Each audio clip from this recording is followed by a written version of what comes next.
I wasn't responsible for the introduction. Personally, I normally just prefer Michael Bichard. And I do that for the reason that I've had some awful moments. That wasn't one of them. Thank you very much, Ray. Nice introduction. Awful moments for introductions. John Humphreys once introduced me as, and now we have Michael Bichard, who I can tell you is delightfully offensive. And I thought, well, coming from you, Humphreys, that's a bit rich, really. Only to be told a couple of weeks later that several of my civil service colleagues had rung him up and asked why he'd used the word delightful. I was introduced once, this is true, I was introduced by the Chief Constable of Warwickshire to an audience of Chief Constables. He said, and now we have Michael Bichard, who of course is well known to the police. And that's kind of not great, is it? Most recently, someone who got really nervous, not because of me, but I think because of the audience, and introduced me by saying, and least but not last. Now, it is possible that at the end of this lecture you will share those sentiments, but I hope not. A couple of things for me to say, I think, at the outset. I am a crossbench peer. I am not politically aligned. If I say anything, it is not because I am taking a political view on it. And the second thing is, I don't know as much about Aston as I probably ought to. I'm afraid my experience of Birmingham was down the road. I did get a degree at the other university. Sorry about that. If I say something about the HE sector, as in generality, please don't take offence if it doesn't match up with what's happening here, some of which I will mention I know is brilliant. And I think that's probably all I need to say in introducing it. Here we are, a new year. A new government, and the promise of a new golden age, which is kind of encouraging. The certainty that Brexit will happen, even if it will continue to dominate the political and the media agendas for much longer than I think most people in this country realise, because the negotiations have only just commenced. But that notwithstanding, this is a fascinating moment, and as you already said, I'm inevitably taken back to the time when I was Permanent Secretary at the Department for Education and Employment when Tony Blair became Prime Minister, having famously stated that the three priorities for his government were education, education, education, and there was a bit of pressure around. And whatever his subsequent issues, during my time in Whitehall, Blair was a considerable Prime Minister. Not least because he understood the need to have very clear priorities and to focus on these relentlessly. And that's probably something that's familiar to the business people in this audience. Blair, Campbell, and my own Secretary of State, David Blunkett, who remains and is now a very close friend of mine, they also understood the need to avoid the media's siren calls to divert onto lesser issues. And my point is, you just have to be completely focused, and it's something which the new Prime Minister, I think, needs to take to heart. The priorities you set kind of need to be absolutely crystal clear, and the new Prime Minister, I think, needs to make sure that his priorities, if delivered, have the potential to change the face of the UK. You'll all have your own views on what those priorities should be.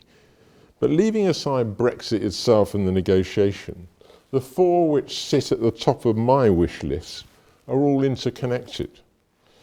The first one is actually productivity, because our current performance is woeful and threatens our ability to build a successful economy post-Brexit with all the consequences that will ensue from that. My second priority will be devolution in England, because many people actually have lost faith in Whitehall and Westminster, I think for good reason. And many people voted to leave the EU because they wanted more power to shape their own lives.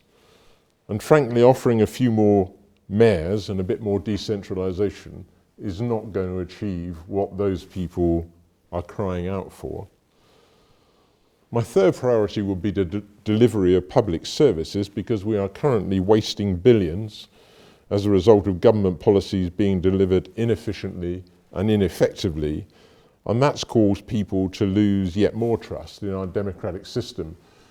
I currently chair the National Audit Office, and I will go on to talk a bit about some of the things that I see from chairing that body, and a lot of it's not very pretty. And I think that delivery should be a priority for our government going forward. And I'd like to see us having a government that promised a little less and delivered a lot more. And my fourth priority will be NHS and social care, simply because those are services that affect so many people, but also because they link up the other three, because the NHS and social care needs to improve its capacity to deliver. It needs to increase its productivity, not least by the better use of digital technology, and it needs to devolve more power and resources to local communities. But as I say, today I want to focus on productivity because that's what you asked me to talk about, and I'm always very happy to do that. There are very few people who will deny that we have a problem in this country with productivity. Before the 2008 financial crisis, it was growing at about 2% per annum. In 2018, it grew by just 0.5%. It fell in the second quarter of 2019, and in the last published quarter, it increased by 0.1%. And in that second quarter in 2019, productivity fell both in the services sector and the manufacturing sector, and only posted positive figures in non-manufacturing production, that's to say agriculture, forestry and the utilities. And as a result of all of that, we're now near the bottom of the G7 league table, and the G7 average is 18% better than the UK. In fact, our output per hour is now 9% behind Italy. Without any disrespect to my Italian friends, and I have a number, I find that quite surprising, but nonetheless, we won't go there.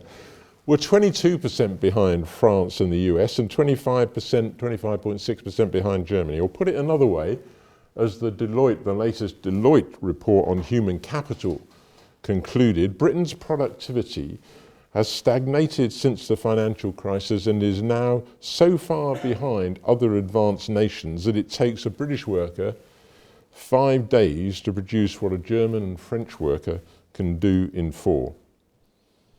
And even more worrying is that our recent performance has slipped most in what were previously the dynamic sectors, finance, IT, telecoms and pharmaceuticals. And this loss of momentum sits alongside a long trail of unproductive companies, especially located in the regions. I guess my first question tonight might just be, well, who cares? Because you may have noticed that productivity hardly got a mention during the election campaign. And actually, if you look at it, it receives not a single mention in the Queen's speech. And in addition, as I'm going to go on and try and illustrate, I think we've failed to focus on the things that could improve productivity. And not all of you will agree this, we've produced an industrial strategy that was, I think, insipid at the time of publication and has had limited impact since. So if the first question is who cares, what's the second question? Well, the second question is how could we improve? How could we do things better? How could we do it? How could we focus on this undeniably complex and intractable problem with more success? Well, there are some people who argue that the answer simply lies in greater investment, which the uncertainty surrounding Brexit has certainly greatly reduced. They argue, get Brexit done, and the investment will return naturally, and the problem will be solved. I think there are two problems with that. Firstly, our productivity problems predated the referendum and the subsequent car crash that was the management of Brexit. And secondly, the uncertainty is, as I said at the beginning, not going to end anytime soon. So although I would personally support some tax-driven incentives to encourage investment, I think the solution demands a more broad-based response. And I want to argue that we need to revisit, in particular, skills and lifelong learning, the role of HE and the growth of an enterprise culture and research, the way in which we provide business support in this country, and because I'm in the Aston Business School, how we could improve the quality of UK management and leadership. So let's start with skills and the need to create a genuine culture of lifelong learning. When I ran the DFEE all those years ago, one of our three main objectives was to create a culture of lifelong learning in the UK, because we were convinced that there was a direct link between skills and lifelong learning and productivity. But we were also convinced that it was the key to resolving some of the other deep-seated problems that we face in this country. It was the key to addressing the lack of social mobility, which denies us access and still denies us access to so much talent at a time when we need it most. It was the key to delivering the skills that we need to build the workforce needed to sustain successful health, social care and housing sectors. The skills we needed to ensure that people are able to adapt to a rapidly changing workplace and now work effectively beyond the traditional retirement age, because that is going to be the reality. And all of that is probably more true now than it was 15 or 20 years ago. So you might ask just why the last 15 years in particular have been little short of a disaster for lifelong learning in the UK. We've seen a fall in the number of level 2 adult learners from 550,000 to 160,000 in 5 years. We've seen a 67% drop in those enrolling in the so-called other undergraduate courses, such as foundation degrees, certificates and diplomas, and a catastrophic 53% fall in the number of part-time HE students, and a worrying reduction in the number of people over 20 involved in HE. Frankly, I don't think it's any wonder, given those figures, that we have a productivity and skills crisis. And this wasn't what the government intended. At the time, it was the coalition government who introduced reforms to HE in 2010. And at that time, David, now Lord David Willetts, who was the Minister for Universities and Science, said, "One of the main objectives of our reforms is to allow greater diversity of provision, which includes more short 2-year courses and part-time opportunities." Well, the reality couldn't have been much more different. And frankly, the reasons for that are not too hard to find. The increased level of fees has had a disproportionate impact on those students likely to want to study part-time. The fact that part-time students are expected to repay more of their loans even if their pay doesn't increase has played a part, together with the fact that employers are less able or less willing to co-fund their employees' study for all the reasons that we know as a result of the financial crisis and subsequent austerity. And then there is the continued impact from those in the audience from the HE sector of the 2008-9 equivalent learning qualification reforms. They're not too difficult to find, but the problem is that we've done very little to tackle these underlying problems. And I think if productivity really was the priority for this country, which many people still say it is, then actually we would have done a lot more, we would have taken a lot more action, particularly given that all of this goes alongside a flagship apprenticeship scheme, which has been failing now for some years. The government's response to this crisis, just remember I'm a crossbench peer, was to establish a review of lifelong learning. We're big on reviews in this country, we're big on consultation reviews, not as good on action. It was chaired by Philip Auger, and of course the other response was to publish the industrial strategy. The Auger review had some good stuff in it. It did make a powerful case for making lifelong learning a priority. It made a strong argument for greater investment in FE and proposed reintroducing maintenance grants, and all of that I support. But at the same time it contained much else which I think is quite worrying. It placed a disproportionate emphasis on graduate salaries as a proxy for the value of studying a course, which you won't be surprised, given my background, to hear me say that that could be to the serious disadvantage of creative arts subjects at a time when the creative industries make up such an important part of our economy, something which we seem very slow to recognise.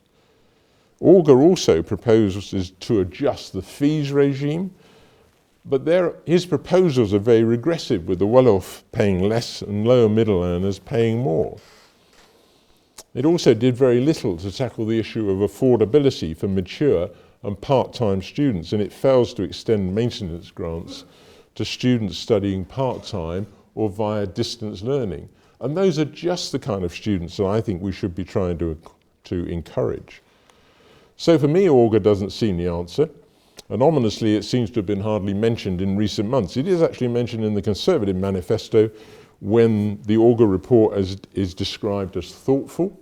Now, you can't have a much more damning comment on a report than to say it's thoughtful in the current climate. The industrial strategy, well, it does promise us a technical education system that rivals the best in the world. I'm not quite sure what all that means. A further 400 million investment in digital and technical education, and a new national retraining scheme.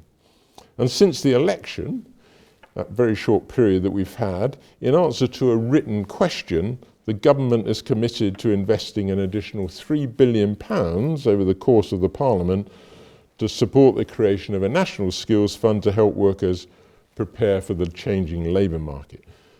The good news is there does seem to be a willingness to invest resources in skills at last, but as is so often the case at the moment, what we seem to have are vague promises, bold ambitions, and the likelihood of a lengthy consultation, rather than a coherent strategy leading to urgent action. And the problem is that our competitors are not hanging around.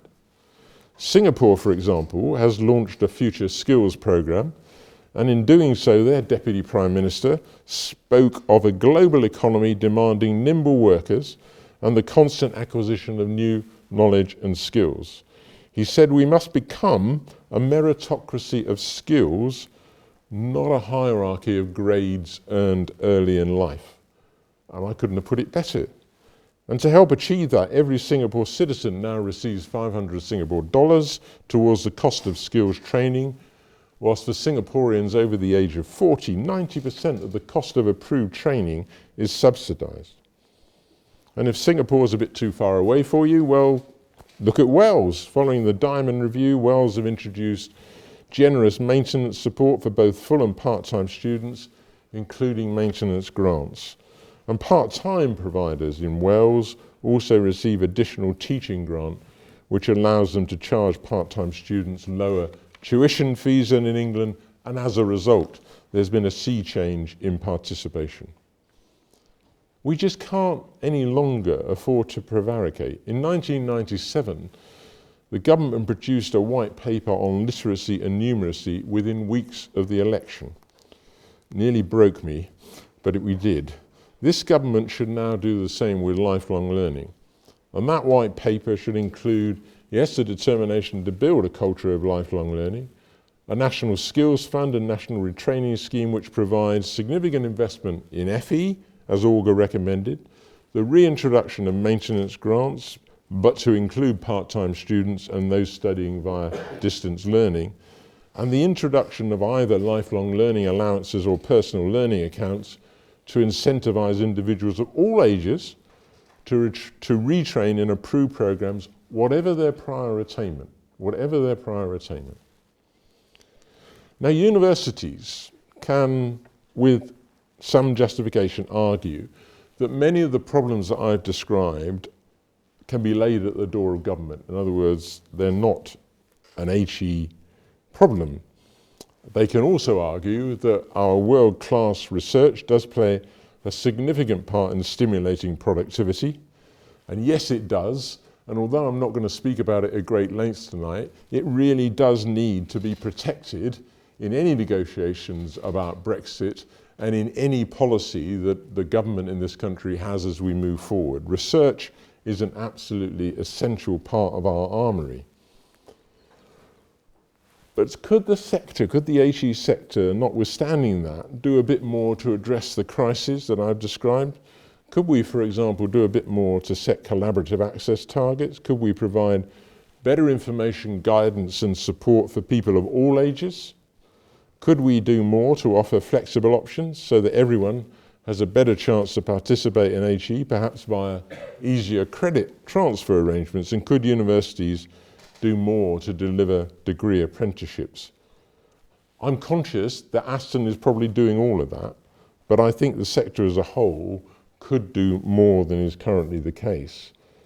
I'd also like to see all universities, and again, I know that Aston is doing a lot on this, all universities giving more priority to the development of enterprise and entrepreneurial skills in all students, whatever their course of study. And they can do that by building stronger active links with local businesses and employers. Our education system could play a much bigger part in fostering a culture of enterprise, but I fear that we've become so obsessed with tests and tables and regulation that we've lost sight of educational outcomes. It seems to me now that we need to be developing young people who are creative, who are enterprising, and yes, who have high ethical values.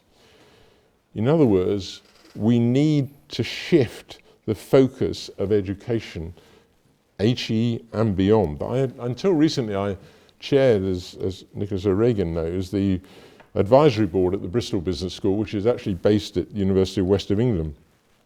And I was impressed by the way in which that university was seeking across all of its courses to develop the skills that successful entrepreneurs need: management, creativity, resilience, and passion. And students there, I say across the campus, were encouraged to access workshops on how to be your own boss.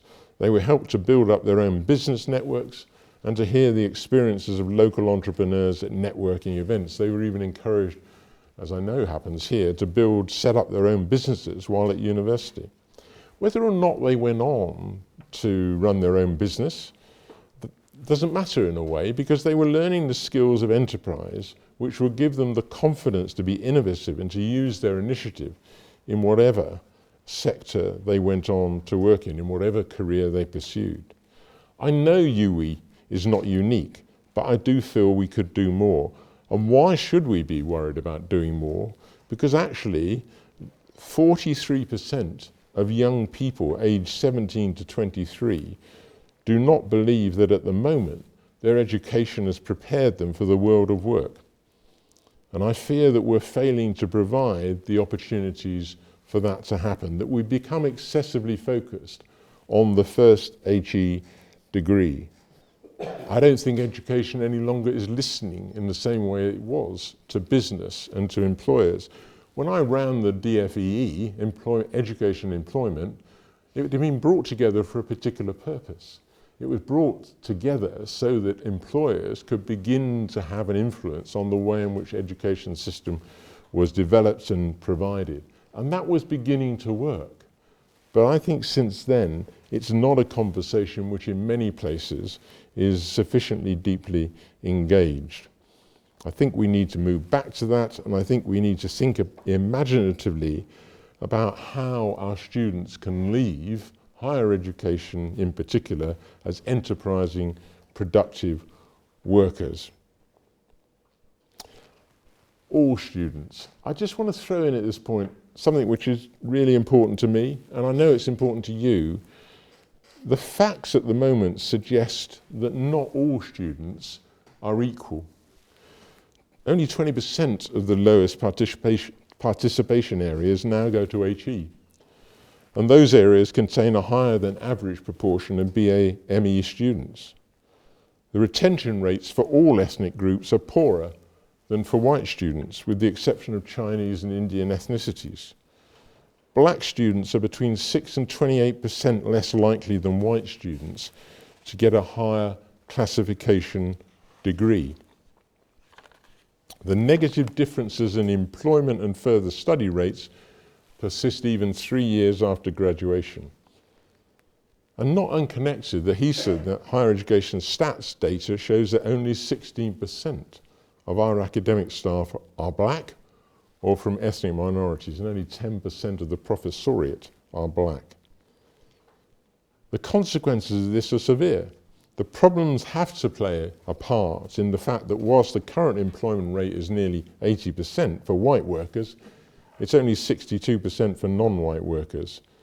And this has an impact not just on countless individuals, but also on our economic success. We cannot turn a blind eye to the talent which exists in those communities. Now, I know the Office of Students is beginning to focus on this, but I've been involved in discrimination or dealing with discrimination in public services for 40 years, and I know that real progress is rarely achieved by outside influence.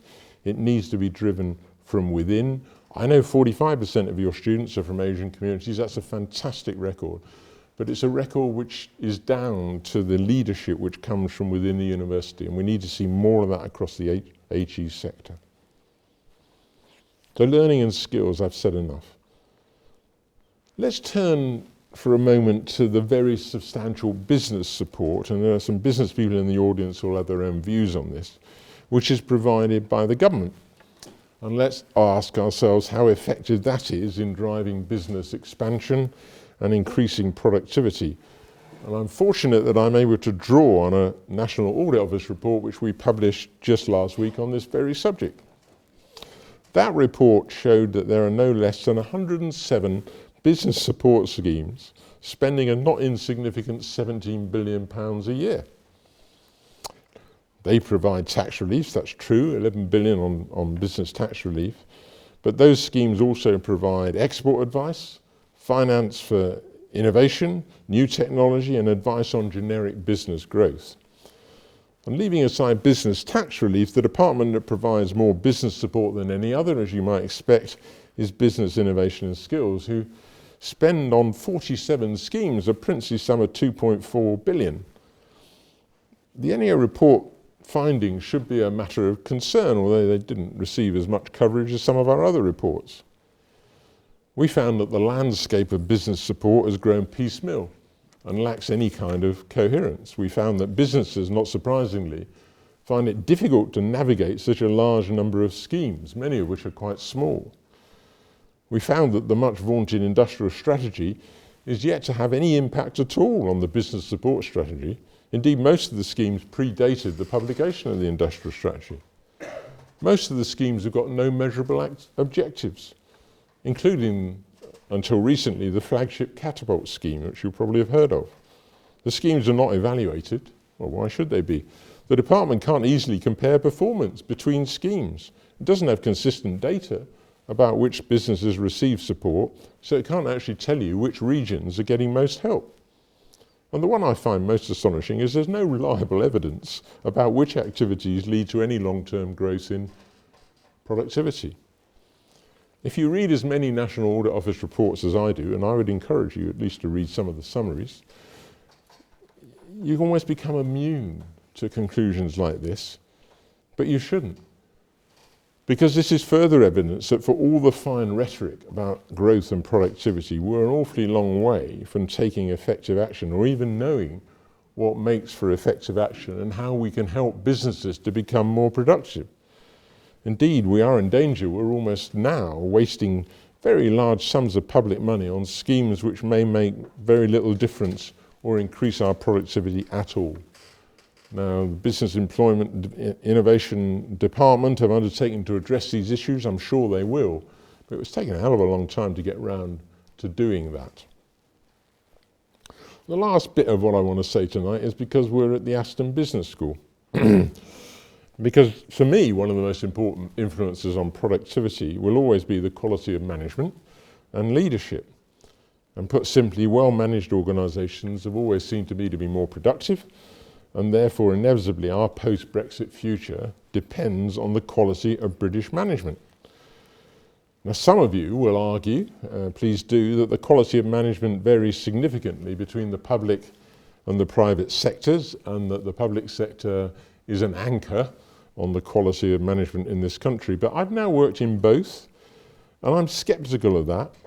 And I think the recent failings in retail, rail industry, financial services, travel are reminders that management in the private sector can be depressingly poor too. As I say, as chair of the National Audit Office, it's true I have more day-to-day experience of the public sector. But you need to remember that many of the services now provided for public good are delivered actually by private sector organisations. So our work often extends there too. And the fact is that the failings and the issues we encounter seem to know no boundaries, and they need to be addressed, not just in the organisations themselves, but in our universities and business schools on which we depend for the next generation of world-class managers.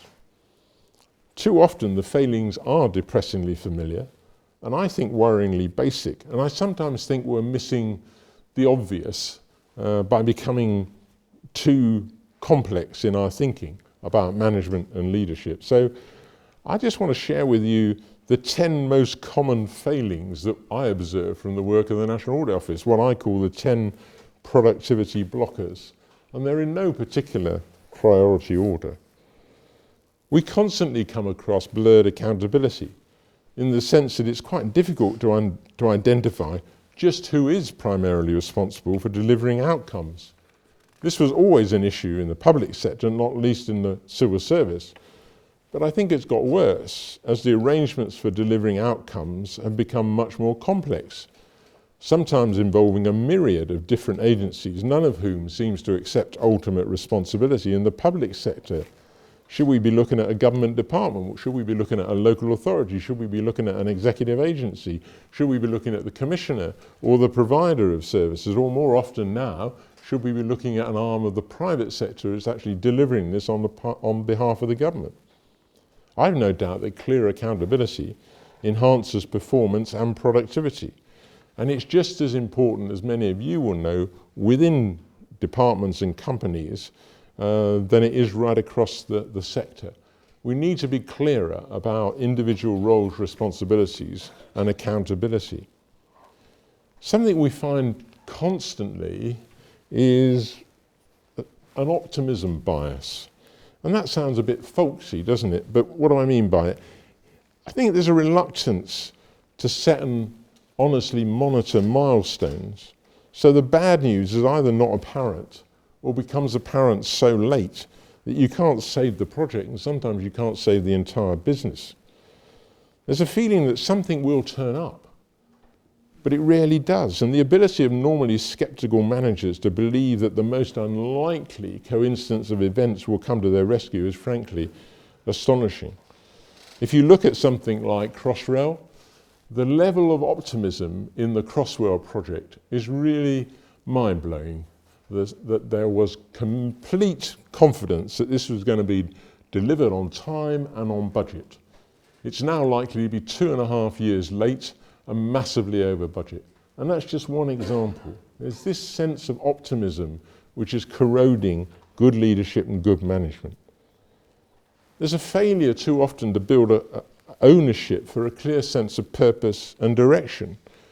Staff in any organisation needs to have some ownership for where the organisation is going, where the company is going. Otherwise, they're not going to be bought into the vision. They're going to be unclear what success looks like. They're not even going to know what skills they need to develop in order to help the organisation to succeed.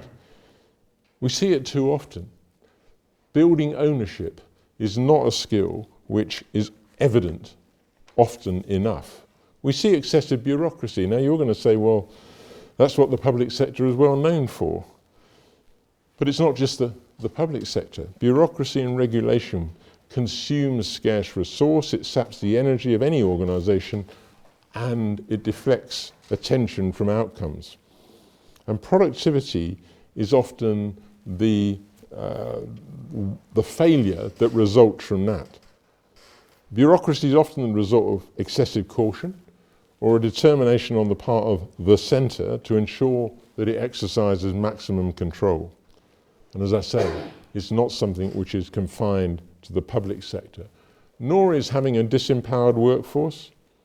Responsive organisations with high levels of productivity tend to listen to their frontline staff, but they also give those staff the power to deal with the demands of clients and to adjust corporate policy and rules when it makes sense.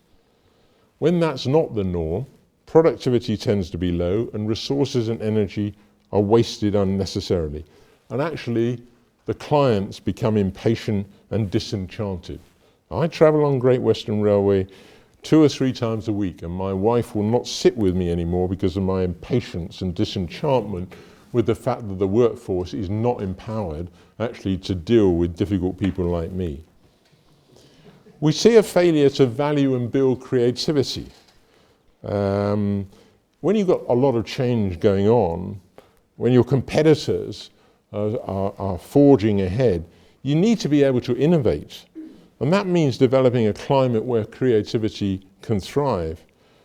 Do we import enough new people with new ideas? Do we reward the creative people or see them as a threat we should control? I can tell you what happens in the civil service. They're a threat you should control because they're actually kind of round square pegs and all of that. Do we manage risk effectively, or do we just seek the comfort that comes from being too risk averse? We can't afford to be risk averse. We need to be able to manage risk effectively. Do we as individual managers respond positively to new ideas, or do we too readily dismiss them?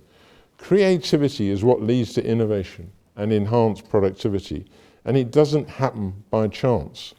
The good leaders know how to build a culture of creativity, and the poor leaders almost naturally strangle creativity at birth. And then there's silo mentalities. We're all inclined to work in silos, defined by our organisational structures, by our professional groupings, or sometimes by the way in which targets are expressed.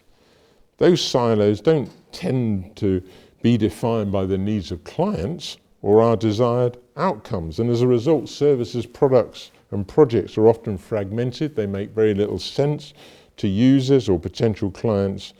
And sensible working arrangements are sacrificed and performance and yet again productivity are damaged. I think, you may not agree, that we failed also to realise the digital potential.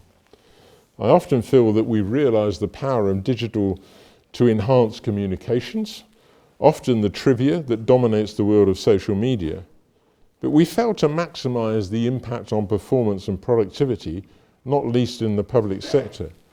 The NHS and social care, for example, should by now have been transformed with better value, more client-focused services. But we've miserably failed and underperformed. We're still at the base camp. There's been a failure generally to identify the strategic possibilities, to deal effectively with the security and privacy implications, which are not inconsiderable, and sometimes even to master the basics of website design.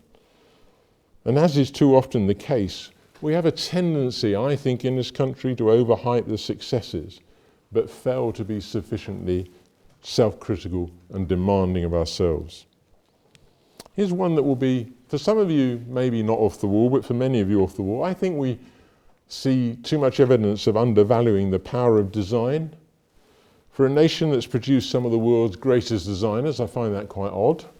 Jonathan Ive was the real force behind the Apple revolution, and he's an English designer. But we've been reluctant to recognise and use the power of design to reshape services around clients, to integrate technology to enhance creativity and innovation, and to revisit business strategies. Many people in this country still see design as an aesthetic, where actually design thinking can transform people's lives and productivity, and it should be a core skill. And finally, my 10th, come back to where I started. I think in the NAO we often see far too little emphasis placed on the development of talent in our organisations and the importance of equipping them with the skills they need to succeed personally and in terms of business performance. You'll have your own top 10. You'll have your own ideas of how productivity is blocked in companies and departments and organisations. And let's talk about those. But the question I ask constantly is, why do we find it so difficult to learn these lessons and to translate them into action? Is it because British management's not as good as we say it is? Or is it because we have a culture, public and private, which is insufficiently self-critical, too quick to become too defensive and too slow to respond to problems? Let me draw my remarks to a close. My point, probably now over-laboured, is this. Unless our productivity improves, our future is bleak. Complex problems like productivity are not resolved by fine rhetoric or a commitment just to work harder. We need instead to be more self-critical, and we need instead to focus on the issues which would make a difference. And for me, that's skills, lifelong learning, research, the growth of enterprise, better business support, and improved management, none of which are being seriously addressed at the moment. I look forward now to hearing where you think I've got it completely wrong and how you think we could improve productivity, because it's a conversation that we need to have in this country more often. Thanks for listening so politely.